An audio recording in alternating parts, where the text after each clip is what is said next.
Hello and welcome to healthyhouseplants.com, where we teach you all about gardening in the great indoors. Today's video is sponsored by our Amazon affiliate link, which you'll see in the description below. You'll also see in the description below any links to videos I mention in this video. Okay, so today we are checking in to what to do if you forget to water your maidenhair fern. Well, the first thing you want to do, obviously, is water it. I was lucky enough, to get someone who did underwater their maidenhair ferns, so I could show you what happens when you do underwater them. I have another video on how to keep them healthy, and obviously this was a problem because it was underwatered. The plant, what'll happen when you first underwater it and you water it, so do water it, do some bottom watering on it. That's where you put the pot itself into a little bit bigger vessel of water, fill it with warm water, and let all of the soil itself get very well hydrated. I have a video on how to bottom water, link below, so that the plant is able to recover.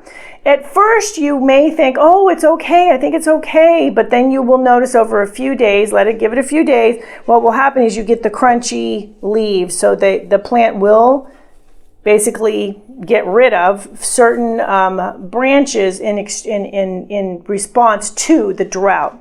Plants do that. When they're droughted, they will get rid of some of their stems. And the first thing to go, if they are flowering plants, will be their flowers, their fruit, because they take up the most moisture, and then they will go and start letting go of stems.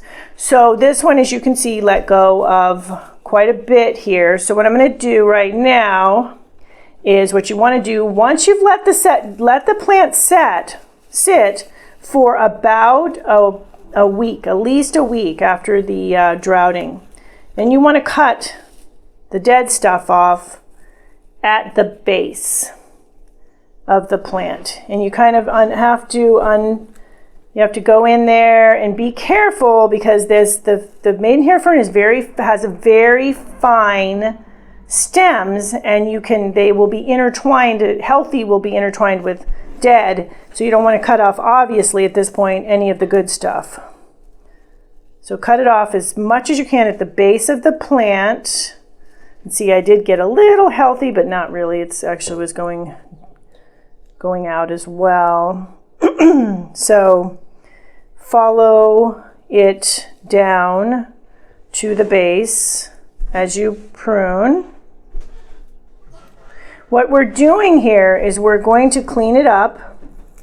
Like I said, if this has been sitting actually for a couple weeks, to make sure that I know what died back and what didn't die back. I'm going to clean it up, and then we are going to determine at that point, and obviously I've kept it well watered since the person gave this to me.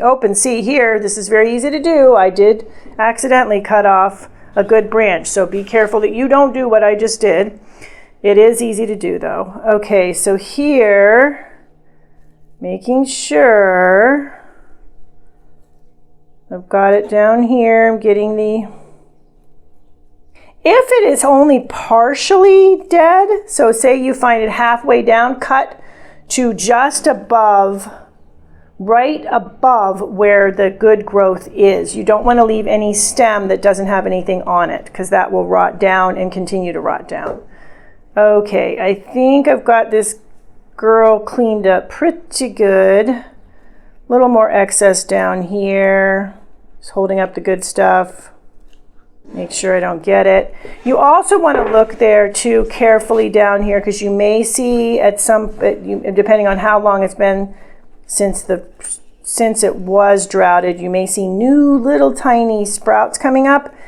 That's a good sign. This one hasn't done that yet. You may not see that for quite a while, just FYI. But you do want to get the dead stuff off.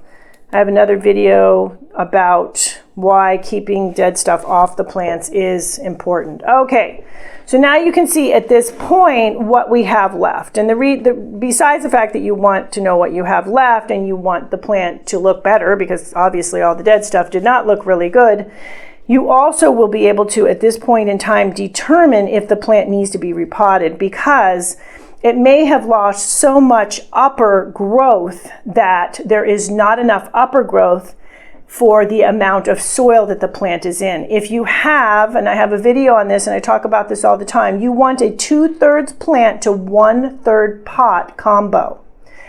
If there's not enough plant and there's more soil, so say there's 2/3 soil to 1/3 plant, what happens is the soil remains too wet because there's not enough roots to soak up the moisture in the soil, and the plant will succumb to root rot.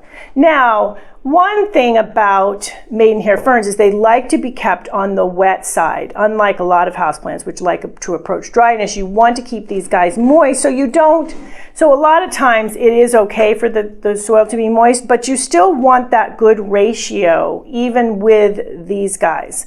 So I'm taking a look here. It's pretty much borderline. What I might want to do, and I probably think I might be doing here, is I could put in this size pot, and I may transfer to that size pot. I think I'm going to give the plant a little bit more time, and now that I have pruned here, and see if she starts showing signs of some regrowth. And if she's not, then I'm going to put her into a little bit smaller pot. If this was any other type of plant that had been droughted, I would put it into the smaller pot right away because, like I mentioned, most houseplants like the soil to approach dryness. But since this one does like a little wetter conditions, you have a little more wiggle room in that area. It is best if you have droughted a plant which is stressing the plant to not repot if you don't absolutely have to. That's why I'm going to give her a couple more weeks. And what I'm going to be looking for in these weeks is I'm going to be looking for little green fronds coming out in the soil at the base of the plant. If I see that, that's a really good sign. That means she's saying, okay, I'm not going to die back all the way. I'm going to stay. I'm going to give you new growth, and I will eventually look as beautiful as I once did, but it's going to take a while. It could take a year to get back to where you were, so you need to be patient. In the meantime, if you want to go buy another one that looks really good and keep nursing the other plant, that is something you can do. At this point, I would not fertilize yet either. You generally don't want to fertilize a plant that has been stressed, that has been droughted, until it starts to show new growth. So I am going to wait, keep her in bright light like she likes, make sure to keep her moist, her soil moist, and look for new growth before I would fertilize her. So that is that on what to do if you do drought your maidenhair fern. A lot of times they won't die back all the way, as you can see. They will take some time to look really, really pretty again, but at least you can save them. Thank you for stopping by today. Please leave any comments about any indoor gardening tutorials you'd like to see. Remember to like, subscribe, and share this video. And check the bell if you'd like to be notified when we release new videos.